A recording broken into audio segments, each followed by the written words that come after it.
Hello friends, very good morning and welcome to the class. In this video lecture, we will see our poem number 4, The Last Bargain, which is written by Rabindranath Tagore, a very well-known and a keen observer or a writer. So, what is the last bargain?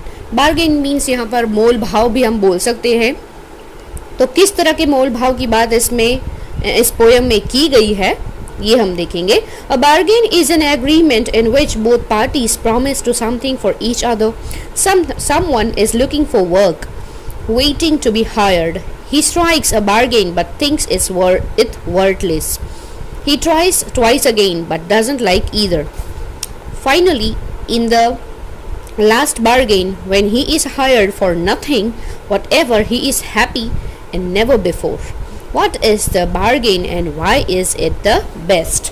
तो यहाँ पर ये last में question किया है कि क्यों ये लास्ट बार्गेन ही क्यों उसके लिए बेस्ट रहा. यहाँ एक इंसान की बात की है जो खड़ा है कि कोई उसे हायर कर ले, कोई उसे काम पे रख ले, पर अगेन एंड अगेन वो कोशिश करता रहता है पर उसे ऐसा काम नहीं मिलता जहाँ पर वो खुद हायर होना नहीं चाहता है. और एट द एंड एक ऐसी बार्गेन होती है उसके साथ जहाँ पर वो हायर होने के लिए रेडी हो जाता है. तो ऐसी कौन सी बार्गेन थी और उसके लिए वो क्यों बेस्ट थी, that we will see in this poem. You can see in the picture एक छोटा सा बच्चा है और उसके सामने उसके ठीक बाजू में एक इंसान भी है. तो ये बार्गेन कैसी है, let's see the first stanza. Come and hire me, I cried while in the morning. I was walking on the stone paved road, sword in hand.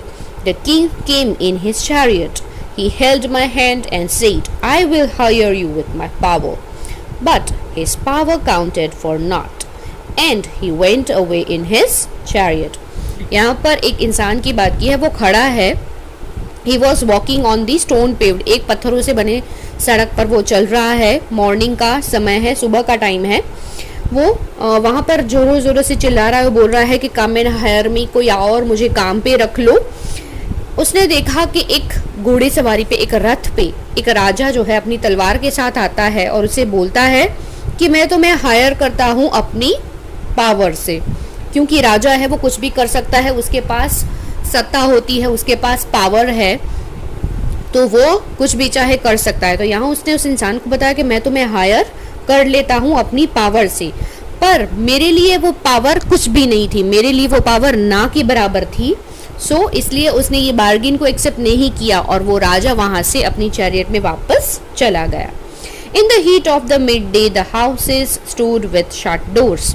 I wondered along the crooked land. An old man came out with his bag of gold. He pondered and said, I will hire you with my money. He weighed his coins one by one, but I turned away. अब दोपहर का समय होता है, सारे घर के दरवाजे बंद है, कड़कती हुई धूप है. तो ऐसी धूप में भला कौन बाहर रहेगा. तो यहाँ पर कोई उसे नहीं दिख रहा है और वो बेचारा अकेला ही गलियों में जैसे घूम रहा है. अचानक से एक ओल्ड मैन, एक एजेड पर्सन आता है जिसके पास एक बैग है जो पूरा गोल्ड से भरा हुआ है. वो आता है और उसे बताता है कि मैं तुम्हें हायर करूँगा अपनी पैसों की ताकत से. पर यहाँ पर वो अपने सोने के सिक्के भी उसे दिखाता है एक एक करके और फिर बताता है कि मेरे पास मनी का पावर है, मैं उससे तुम्हें हायर करूँगा, मैं तुम्हें हायर करने के लिए रेडी हूँ, पर किसके साथ, पावर ऑफ मनी. पर यहाँ पर मेरे लिए ये चीज़ भी बहुत इंपॉर्टेंट नहीं थी क्योंकि पैसे मेरे लिए ना के बराबर थे. सो ही टर्न्ड अवे, तो उसने यहाँ से मुँह फेर लिया. It was evening. The garden has was all a flower.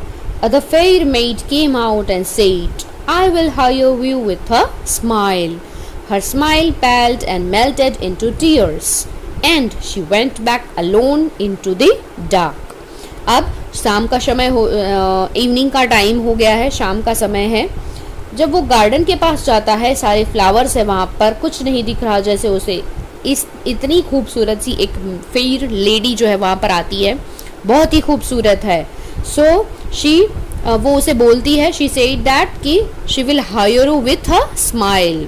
वो अपनी स्माइल से उसे हायर करना चाहती है, पर उसके लिए ये स्माइल भी ना के बराबर है. क्यों? क्योंकि जैसे ही वो उसे देखता है, शी उसका जो फेस है दैट मेल्टेड इनटू टीयर्स, उसकी जो ब्यूटी है, उसकी जो स्माइल है जिसकी वजह से वो और भी खूबसूरत लग रही है, दैट मेल्टेड, वो पूरी पिघलती जा रही है आंसुओं में। तो आंसू जो है that is the sign of sadness, वो दुख की निशानी होती है। And she went back alone into the dark, और फिर वो वापस एक अंधेरे की तरफ चली जाती है। The sun glistered on the sand and the sea waves broke waywardly. A child sat playing with shells. He raised his head and seemed to know me and said, I hire you with nothing. From henceforward that bargain stuck in child's play made me a free man.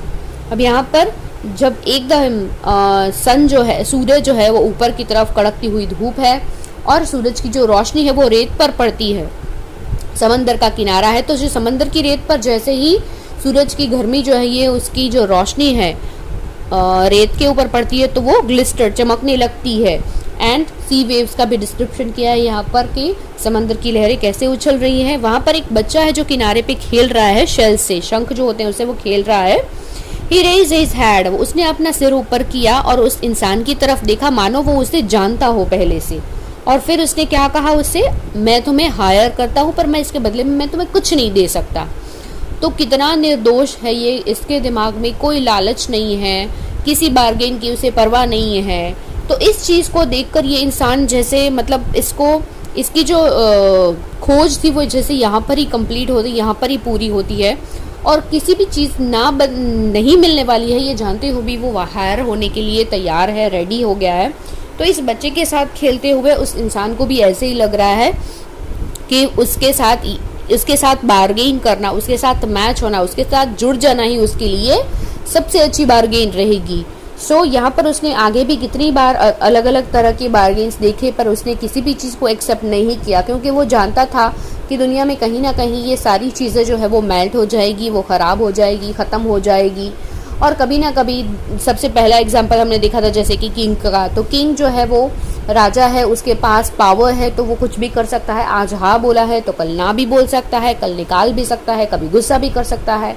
Old man के पास जो पैसा था, जो gold था, वो gold भी ऐसी चीज़ है, आज है तो कल नहीं है। तो फिर एक मेड जो है, एक फेयर लेडी की ब्यूटी है, वो भी कैसे टीयर्स में मेल्ट हो गई। जैसे ये ब्यूटी है तो वो सारी चीज़ें कैसी है, हमेशा ज़िंदगी में साथ रहने वाली नहीं है। तो ये सारी चीज़ें जो हैं वो ज़िंदगी में कभी ना कभी ख़त्म होगी ही, कभी ना कभी वो पावर ख़त्म ही हो जाएगा। पर ये चाइल्ड के साथ खेलना, ये इसके अंदर जो निर्दोषता है, ये सारी चीज़ें ऐसी है जो कभी ख़त्म नहीं हो सकती।